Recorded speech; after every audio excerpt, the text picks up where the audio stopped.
Kayo po dyan sa Israel, iniisip nyo na po ba na babalik na ang Panginoong Hesus? Bahala po kayo kung yan ang gusto nyong isipin.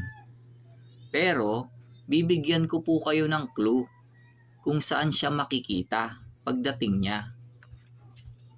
Hindi niyo po siya makikita sa kwarto o sa disyerto.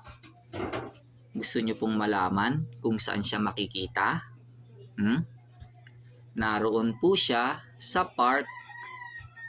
May gagawin kasi siya dun dahil may malaking event na magaganap dun. Kaya lang, maraming park dyan no? Gusto nyo po ba na i-specify ko na? National Park po yun. Yung lugar po na yon ay well known yun. Doon po yun sa bandang north. Basa Biblia. Lucas 17:22 hanggang 23:37. At sinabi niya sa mga alagad, darating ang mga araw na hahangarin ninyong makita ang isa sa mga araw ng anak ng tao at hindi ninyo makikita. At sasabihin nila sa inyo, naririyan, naririto, huwag kayong magsisiparoon, ni magsisisunod man sa kanila. At pagsagot nila ay sinabi sa kanya, saan, Panginoon?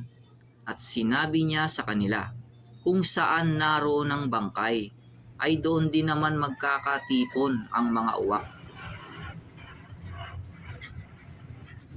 Mateo 24:23-26. Kung magkagayon, kung may magsabi sa inyong sino mang tao, narito ang Kristo o nariyan, huwag ninyong paniwalaan. Kaya nga, kung sa inyo ay kanilang sasabihin, narito, siya'y nasa ilang, huwag kayong magsilabas.